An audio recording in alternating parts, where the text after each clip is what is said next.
Bienvenidos a Fotograma 24. El día de hoy responderemos una de las preguntas que ustedes me dejaron en la caja de comentarios de YouTube. Si te gustaría hacer la siguiente pregunta en un próximo video, me puedes escribir a través de Instagram o Twitter como David Arce-2, en la página de Facebook de Fotograma 24 o aquí mismo en la caja de comentarios de YouTube. Recuerden, lo importante es que sus preguntas sean de interés general para la comunidad de Fotograma 24.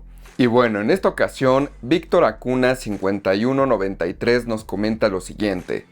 Hola David, por favor, es necesario que haga urgente un video en el que hablemos de manera frontal y cruda sobre la situación mundial que estamos atravesando con el audio de cine en casa, con la casi extinción de los formatos físicos y el dominio y la era de las plataformas de streaming. Necesitamos saber si la calidad de sonido va a mejorar en algún momento y tendremos la mezcla original de cines. Es muy frustrante armar una sala dedicada con acústica ideal, equipos y parlantes como los de los cines y que todo eso se desperdicie porque las mezclas son pobres en calidad, rango dinámico y hasta diferentes a las que se usan en los cines. Por favor, toca este tema. Ya en distintos videos pasados hemos platicado de esto, pero de manera fragmentada. En ocasiones hablamos del rango dinámico y les comento que no es lo mismo una mezcla en streaming que una mezcla en formato físico, pero al mismo tiempo no es lo mismo en formato físico que la mezcla de cine. También ahora tenemos IMAX Enhanced, lo cual promete supuestamente que vamos a tener la mezcla original de cine, cuando en realidad es más como una ecualización, una adaptación de la mezcla de formato físico o formato de streaming hacia algo que se escuche más similar a lo de cine, pero aún así siguen siendo diferentes. Si recuerdan, hace algunos meses hice un video en una sala de proyección que cuesta 4 millones. Era una sala de proyección residencial. Está en la tienda de Control 4 de Park Plaza en Santa Fe. Y en esa sala lo que más me impresionó es que la mayor parte de los demos que tienen eran en formato de streaming. Sí, tenían su Blu-ray 4K, tenían algunas películas, pero casi todo lo hacían mediante streaming. Y esto pues era el eslabón débil de esa sala. Sí puedes tener un equipo de JBL Synthesis que se escucha impresionante, pero pues al mismo tiempo tienes el problema de que la mezcla de sonido no va a ser nada similar a una mezcla de cine real. Entonces, ¿qué es lo que pasa cuando tenemos una mezcla de formato, digamos, hogareño contra una mezcla de cine? Digamos que en el mercado hogareño hay dos tipos de entusiastas de las películas. Está el entusiasta que no le importa demasiado la calidad y solamente va a ver una película en un televisor con las bocinas del televisor, y hay otro entusiasta que sí está comprometido a comprar un buen equipo de sonido, tener una buena pantalla y adecuar toda la habitación para ver películas. Y es aquí donde nos encontramos con dos tipos de quejas. Por este lado, este espectador muy casual que, como les digo, ve las películas en su pantalla y con las bocinas de la pantalla, normalmente se va a quejar de que los diálogos no son demasiado claros. Se van a quejar de que le suben al volumen para escuchar las voces correctamente y de pronto hay una explosión y tienen que bajarle rápidamente. Ese es un tipo de queja con el espectador casual, el que no está obsesionado con ver las películas como deberían de ser. Y por otro lado, como les digo, tenemos al entusiasta que sí va a adquirir todo lo necesario para obtener una experiencia cinematográfica. Y este otro usuario, el problema que va a tener es que va a decir: no tengo la mezcla de cine original. Yo quiero que las voces se escuchen mucho más bajitas que las explosiones para que tengamos el rango dinámico original de las mezclas de cine. Pero ¿cuál es el problema de estos dos mercados? Pues que han empujado a la industria a encontrar un compromiso intermedio. Afortunadamente, el formato físico últimamente se ha vuelto como lo más cercano que podemos tener a una mezcla de cine, aunque sigue siendo una remezcla para casa. porque hace algunos años atrás, si tú comprabas la versión física, venía con el mismo rango dinámico que las versiones de streaming. Entonces se podía terminar escuchando igualmente plano, comprimido el sonido, no había demasiados sonidos dinámicos, no había sonidos agudos, subwoofer, entonces se volvió una mezcla muy pero muy aburrida. De hecho, Disney es uno de los grandes proponentes de este tipo de remezclas.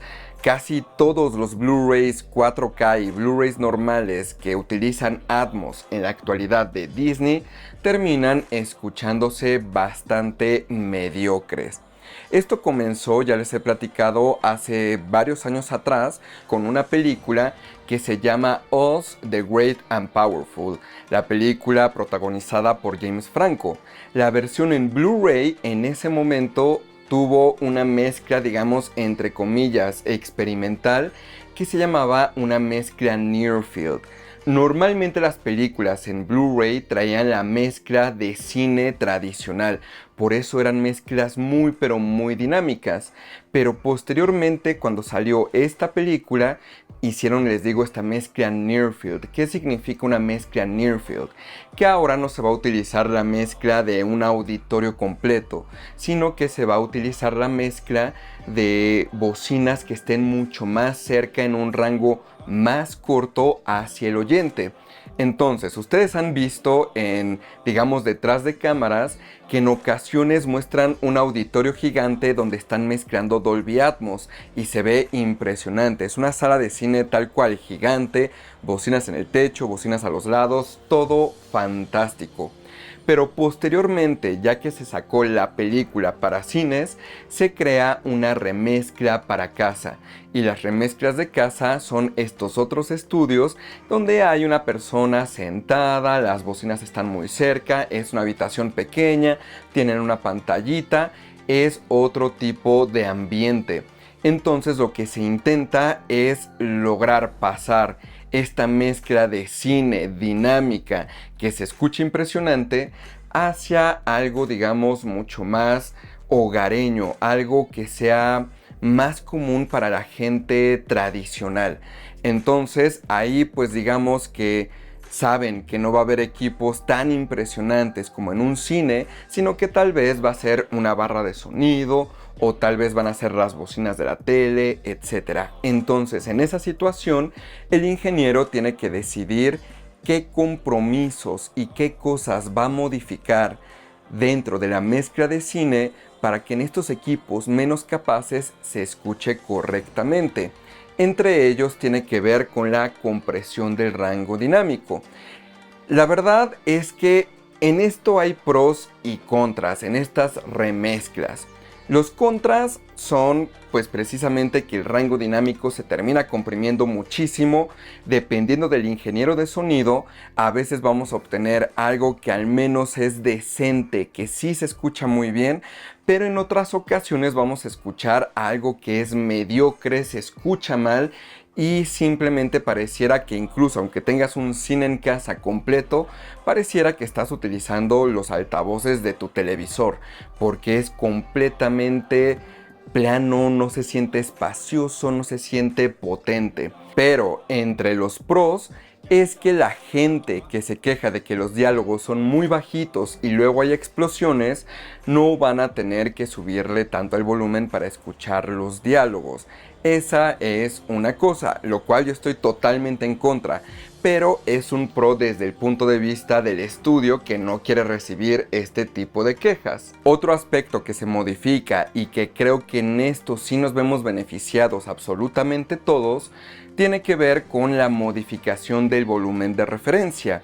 Ya les he platicado que el volumen de referencia son 85 decibeles promedio y 105 decibeles pico. Cuando se hace la remezcla se cambia este estándar. Para casa el volumen de referencia son 75 decibeles promedio y 95 decibeles pico. ¿Y por qué digo que en esto sí nos vamos a beneficiar todos? Bueno, pues porque en un auditorio gigante el volumen de referencia de cine, 85 decibeles promedio y 105 decibeles pico, se escucha muy bien. Además hay tratamiento acústico, entonces no se va a realzar el volumen de las cosas, sino al contrario, se va a disminuir un poco. Además va a haber mucha audiencia, la audiencia también absorbe sonido. Entonces, ese volumen termina siendo, digamos, decente, potente y al mismo tiempo te permite escuchar absolutamente todo. Pero cuando pasamos a una habitación de cine en casa, a pesar de que tengas 3 hileras de asientos, que tu cuarto sea de 5 por 7 o de 10 por 7, pues aún así el volumen original de cine va a ser bastante, pero bastante alto, un rango dinámico demasiado amplio. Entonces lo que va a terminar sucediendo es que al momento de que tú estés 10 decibeles abajo del volumen de referencia de cine, vas a perderte de algunos detalles en la mezcla de sonido.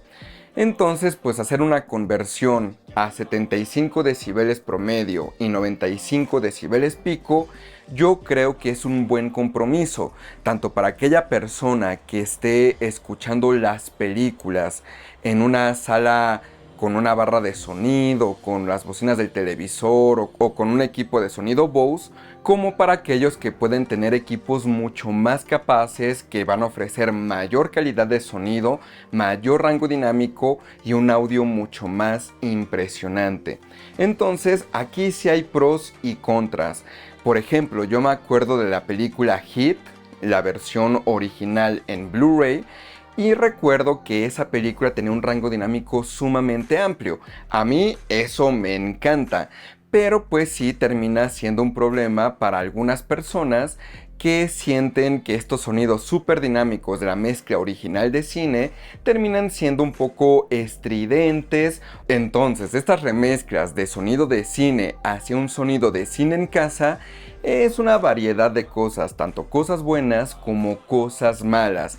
Yo en lo particular estoy en el mismo campo. Yo quiero las mezclas de cine original y yo, ya utilizando herramientas dentro de mi cine en casa, adecuo el sonido para mi sala de proyección. ¿Por qué? Pues porque ya los sistemas de cine en casa, como los receptores, tienen sistemas de Re-EQ para que precisamente no se escuchen tan estridentes. Al mismo tiempo tenemos realce de sonidos graves y sonidos surround cuando no escuchas a volumen de referencia. Entonces puedes escuchar un poquito más abajo y el sistema se encarga de mantener el equilibrio como si estuvieras escuchando a volumen de referencia. Hay una serie de herramientas que son muy útiles que te van a acercar a esa experiencia. Pero el problema de cuando se hace una remezcla es que ya todo este tipo de realces, estos re-EQs para disminuir los sonidos agudos, ya vienen dentro de la mezcla. Entonces, por más que tú los quieras quitar, no lo puedes hacer. Entonces, la respuesta a esto de si vamos a tener mezclas de cine original en algún punto, la respuesta es no. Al menos que haya algún servicio como por ejemplo Kaleidoscape, que es un sistema de nicho, es un sistema para reproducir películas que es sumamente caro y ellos saben perfectamente que su nicho de mercado justamente son las personas que van a tener salas de proyección completas. Entonces tal vez ellos puedan decir, oye, aquí sí vamos a poner mezclas de cine original. ¿Por qué? Pues porque sabemos que nuestro mercado tiene salas con sistemas de sonido bastante capaces. Entonces ellos van a querer este tipo de experiencia. Pero no lo veo suceder ni en el formato físico ni tampoco en servicios de streaming tradicionales. Ahora, recuerden, yo soy un gran fanático del formato físico, igual que muchos de ustedes. Colecciono películas, me gusta ver películas, tenerlas físicamente y obtener de ellas la mejor calidad de imagen y de sonido. Pero ahora, una vez dicho esto, el formato físico tiene mucho tiempo de vida. Yo creo que para empezar el formato Blu-ray 4K es el último formato físico que vamos a tener para películas. ¿Por qué? Pues porque con cada generación que hemos tenido de formatos físicos, el nivel de mercado ha ido disminuyendo constantemente. El DVD fue un completo éxito y yo lo atribuyo a que tenía muchos beneficios: multilingüe en sonido, distintos subtítulos, menús, podías saltarte por escenas, cosas que en un VHS, en un cassette VHS no se podía. Entonces la gente veía un verdadero beneficio. Cuando pasamos al Blu-ray, pues la gente que compraba sus pantallas en 1080p, pues decía sí vale la pena tener este tipo de películas porque se ven en Full HD. Pero si se dan cuenta, en esa época tomó mucho tiempo para que la gente terminara adquiriendo pantallas Full HD. No fue una cosa de día y noche. Era en un inicio bastante extraño que una persona tuviera este tipo de televisores. Ya después de unos 5 o 6 años, la gente comenzó a adoptarlos de manera masiva. Pero ¿qué pasó durante ese periodo de 6 años? Bueno, pues que ya comenzaba Netflix, ya comenzaba la transmisión de Netflix en HD. Además de que las personas tenían contratado Netflix para que les mandaran los Blu-rays físicos. Entonces la gente no se veía demasiado incentivada a terminar comprando los discos por sí mismos, sino terminaban rentándolos a través de Netflix. Y posteriormente estuvo esta transición hacia un servicio de streaming de Netflix. Y para ese momento es cuando ya todos tenían pantallas Full HD. Entonces la realidad es que no hubo una verdadera transición del DVD al formato Blu-ray, solamente para aquellos pues que sí querían una mejor calidad de imagen y sonido. Y ya posteriormente pasamos a Blu-ray 4K, donde el beneficio todavía es más ínfimo. Es muy complicado en un televisor tradicional lograr distinguir entre Full HD y 4K solamente en resolución. Sí se nota una diferencia en cuestión del HDR, pero en cuestión de resolución es muy complicado notar las diferencias. Recordemos, la resolución solamente está ahí con un objetivo. Entre mayor resolución, la pantalla puede ser más grande. Pero si para ti una película en Full HD se veía bien en tu televisor de 55 pulgadas, pasar al 4K en cuestión de resolución no te va a otorgar una verdadera mejoría. Necesitas un televisor que sea lo suficientemente grande y que tú te acerques lo suficiente para que logres notar las diferencias. Ahora, el HDR sí es un beneficio, pero el problema es que el HDR sí salió de manera muy prematura. Sí hay estándares para hacer la corrección de color en HDR, pero muchas personas, muchos estudios no hacen caso a esto. Hemos visto que hay películas que tienen un tope duro a 100 nits. ¿A qué me refiero con un tope duro? Cuando vemos la película y hay un brillo sumamente alto, ese brillo sumamente alto, a pesar de que debería verse sumamente brilloso, se queda en 100 nits. Entonces, digamos que ese brillo es blanco, se termina viendo más hacia grisáceo, no se ve correctamente. Lo mínimo recomendable para HDR, si quieres mantenerte en algo más similar a filme, es 203 nits. En ese punto el brillo sí va a seguir siendo bajo, pero es el nivel del blanco difuso del HDR. Ese es el estándar. Si tú utilizas 100 nits como el blanco difuso, se termina viendo oscura la película. Entonces, pues realmente esto termina siendo solamente un obstáculo más para que la gente no vea verdaderos beneficios para pasarse a un formato de este estilo. Incluso en streaming, mucha gente termina desactivando el HDR porque dice se ve demasiado oscuro, o en ocasiones dice los blancos se ven quemados por un mal tone mapping. Hay una serie de razones por las que las nuevas tecnologías han terminado siendo un obstáculo. Y por ejemplo, los televisores 8K son el mejor ejemplo de cómo la industria, cuando sacaron los televisores con HDR, querían apresurarse, ir lo más rápido posible. No había ni contenido en 8K, no había beneficio para televisores 8K y ya los estaban lanzando a pesar de que unos años atrás habían sacado 4K con HDR.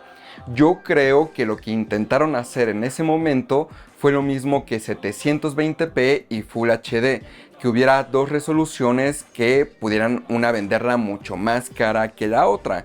Pero al final pues no resultó porque eran televisores muy caros, no había contenido y el beneficio era bastante cuestionable. Sí te tenías que acercar muchísimo para ver la diferencia en resolución entre 8K y 4K o un 4K escalado y un 8K nativo.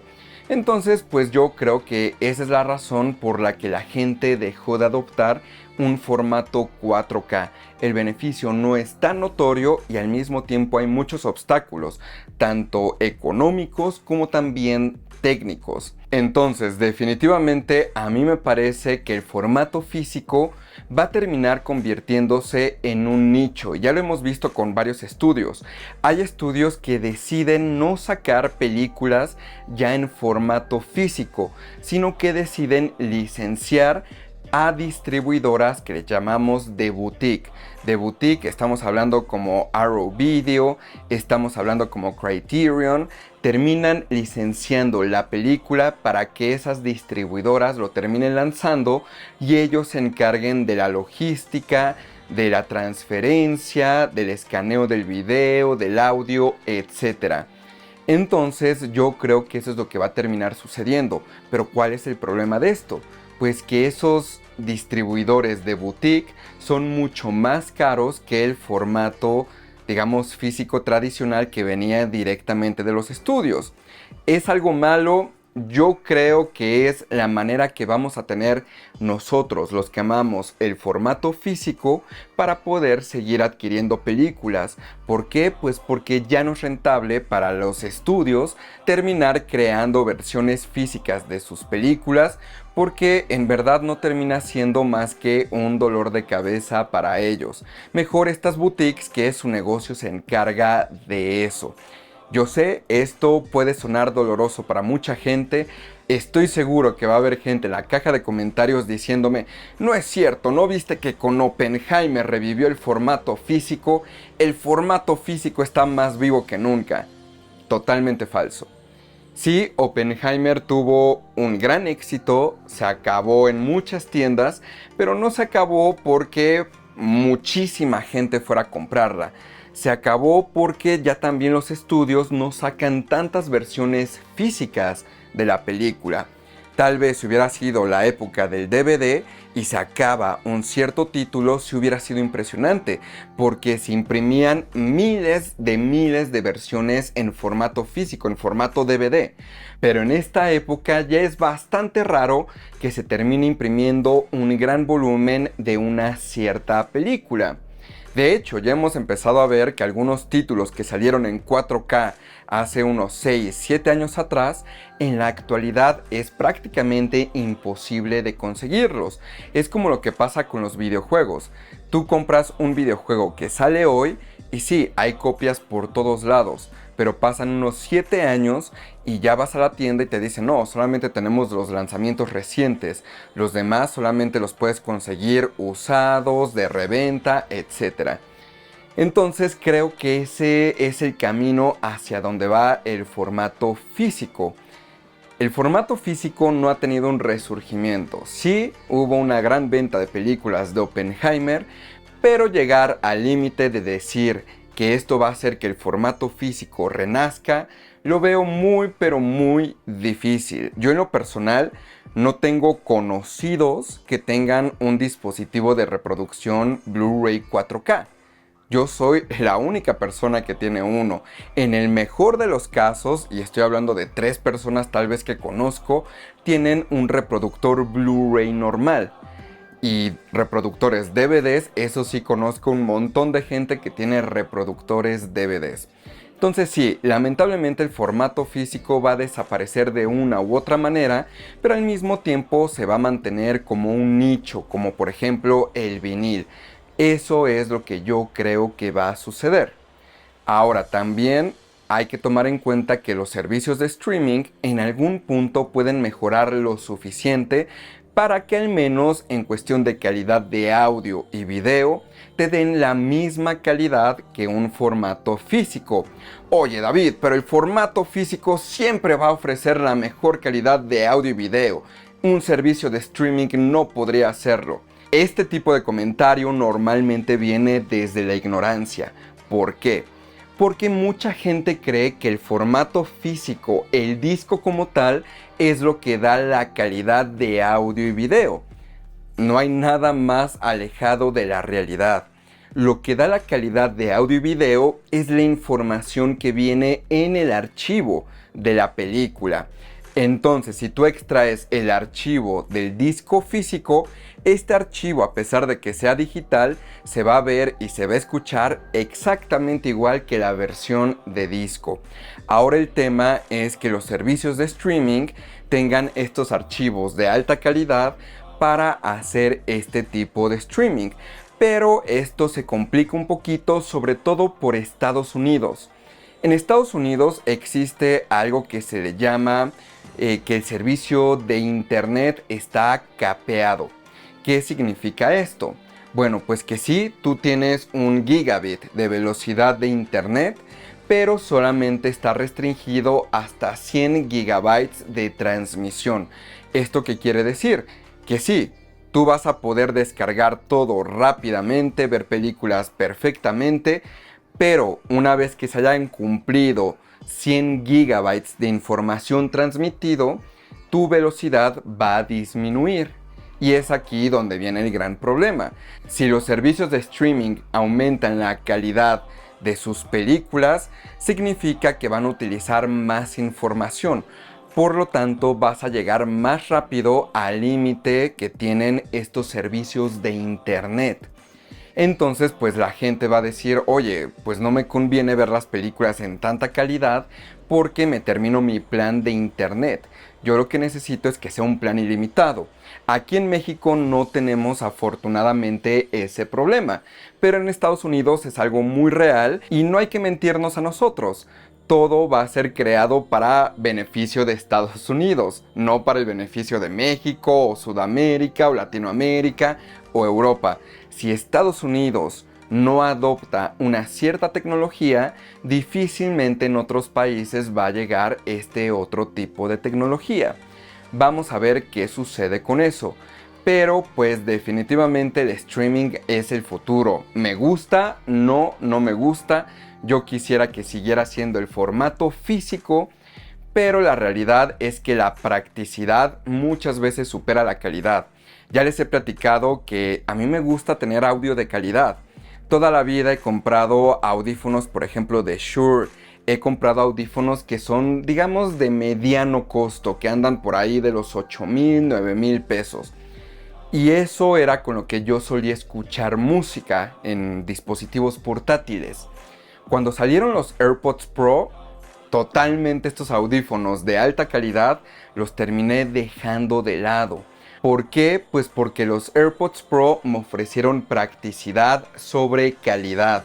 Yo la verdad había dejado de escuchar música de manera portátil, al menos de manera demasiado seguida, porque pues sí odiaba que salía de mi casa, tenía que desenredar los audífonos, ponérmelos, conectarlos y de pronto podía enredarse en un poste, en algo y se terminaban jalando. Odiaba ese tipo de ritual de tener que conectar los audífonos. Cuando compré mis primeros AirPods, que no fueron Pro, solamente fueron AirPods, fui feliz porque a pesar de que no tenían la gran calidad de sonido, sí me ofrecían una calidad al menos aceptable, pero todavía más importante, nuevamente quería volver a escuchar música en el exterior y era tan sencillo como sacar los audífonos, abrir la tapita, ponérmelos y volverlos a guardar. No tenía que emparejar por Bluetooth mis audífonos, no tenía que hacer todo un ritual. Incluso esa es la razón por la que tampoco llegué a utilizar audífonos Bluetooth tradicionales, odiaba que tenía que siempre conectarlos en el menú de Bluetooth para ya poder utilizarlos, para poder apagarlos. Era todo un tema, la verdad nunca me gustó. Pero me encantó que cuando salieron los AirPods solamente abrías la tapa y ya te aparecían los audífonos en el teléfono. Le ponías conectar, te los ponías y ya estabas escuchando tu música. Y ya a partir de ese momento, después del primer emparejamiento, pues ya vas en la calle y si de pronto quieres escuchar música, los sacas, te los pones y ya comienzas a escuchar tu música. También si de pronto estás en tu iPhone y estás escuchando música, de pronto te pasas a un video en el iPad y los audífonos cambian automáticamente al iPad. Ese tipo de practicidad es mágica y creo que es lo mismo que sucede con el streaming. El streaming tal vez no tenga la mejor calidad del mundo, pero para la mayor parte de gente es algo práctico. No tiene cajas de películas en su casa. Al mismo tiempo pagas una vez y puedes ver todas las películas que estén dentro del servicio. No tienes que estar sacando el disco, metiéndolo, sino simplemente te metes al catálogo, eliges una película y lo comienzas a ver. Entonces yo creo que va a ser bastante complicado que el streaming no termine siendo la norma. Ya hemos platicado de las guerras de streaming, yo creo que ya llegamos al final de las guerras de streaming y como se los dije, pasó lo que iba a pasar. Todos iban a subir sus precios. ¿Se acuerdan que yo se los dije? Que todo mundo me escribía, no es cierto David, voy a cancelar Netflix porque está carísimo y Disney Plus por 69 pesos me da todo. Y yo les dije, aguas, Disney va a aumentar de precio, Amazon Prime Video va a aumentar de precio. Me encanta cómo la gente en su mayoría no puede ver más allá de lo que tiene enfrente. Porque hace unos años estaban maravillados con Amazon Prime Video. No, yo ya no veo Netflix, solamente Amazon Prime Video. Y ahora que les empezaron a cobrar extra para ver las películas sin anuncios, ahora mucha gente me escribe y me dice, yo ya no veo Amazon Prime Video porque ahora me quieren cobrar extra. Yo se los dije, no es sustentable tener un servicio de streaming por un precio tan bajo. Netflix cuando cobraba 120 pesos, 130 pesos, ese servicio estuvo trabajando con pérdidas durante cerca de 10 años. Recuerden, Netflix tenía una deuda de 12 billones de dólares. Es muchísimo dinero. Fue hasta que comenzó a aumentar las tarifas que logró, digamos, equilibrarse y ahora sí es un negocio rentable. Disney, evidentemente, cuando sacó su servicio a 69 pesos, era algo insostenible y se los dije. Las guerras de streaming ya terminaron y definitivamente el gran ganador, pues ¿quién resultó ser? Resultó ser Netflix, HBO Max, Star Plus, Paramount Plus, Peacock, son servicios de streaming que yo creo tarde o temprano van a desaparecer o van a quedar como un pequeño nicho. Ya hemos visto que todos esos servicios de streaming han comenzado a volver a licenciar sus programas, sus películas hacia Netflix. ¿Por qué? Porque a ningún mercado le conviene que haya tantos competidores. El pastel estaba tan dividido que nadie estaba obteniendo ganancias más que Netflix. Entonces, pues esto es bastante llamativo porque, por ejemplo, ya Star Plus va a desaparecer. Ya en otros países Hulu se está mezclando con Disney Plus. Ya vamos a comenzar a ver una unificación de los servicios porque no es rentable. Netflix llegó en el momento que comenzaba la curva de los servicios de streaming, se subió a la curva, se subió a la ola y lo logró perfectamente. Pero fueron muchos años de trabajo. Y estas otras empresas, estos otros estudios, creyeron que si sacaban contenido de baja calidad pero en mucho volumen como todo lo que sacaron de Marvel, iba a terminar siendo todo un éxito. En un inicio resultó así. Pero recuerden, no es una carrera, es un maratón. Entonces, pues yo diría que lo que más nos tiene que preocupar en cuestión de calidad en servicios de streaming es Netflix y servicios de video on demand como la tienda de Apple TV. Esos son los que van a mantener verdaderamente digamos, la batuta en cuestión de hacia dónde se dirige las películas en su calidad de audio y video. Son los que manejan el mercado. Ahí es donde tenemos que ver las mejoras en resolución, en sonido, etc. Y bueno, pues espero con esto haber resuelto tu pregunta. Recuerden que me pueden escribir a través de Instagram o Twitter como David Arce-2, en la página de Facebook de Fotograma 24 o aquí mismo en la caja de comentarios de YouTube. Soy David Arce y nos vemos la próxima.